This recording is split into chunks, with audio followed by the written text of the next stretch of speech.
Hey there, little friends. Are you ready to go on a fruity adventure with me? Let's learn the alphabet with some yummy fruits. A is for apple. Crunchy and red, apples are so sweet. B is for banana. Peel it open and take a bite. So yummy. C is for cherry, tiny, red, and juicy. D is for date, sticky brown and oh so sweet. E is for elderberry. These tiny berries make yummy juice. F is for fig, squishy and sweet inside. G is for grape, green or purple. They pop in your mouth. H is for honeydew, a yummy green melon. I is for Indian fig. It's a cactus fruit. How cool is that? J is for jackfruit, big and spiky on the outside, super sweet inside. K is for kiwi, fuzzy on the outside, bright green on the inside. L is for lemon, so sour but makes great lemonade. M is for mango, juicy, sweet, and sticky.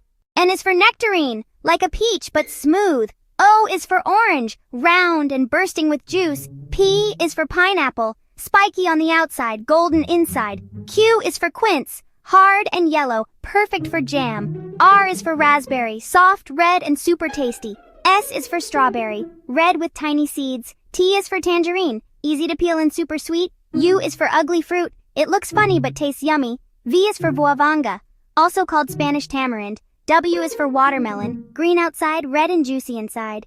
X is for xigua, that's just another name for watermelon. Y is for yellow passion fruit, tart and delicious. Z is for zucchini. It's a fruit too, and great in snacks. Great job, everyone! Now you know your ABCs with fruits. See you next time for more fun and learning.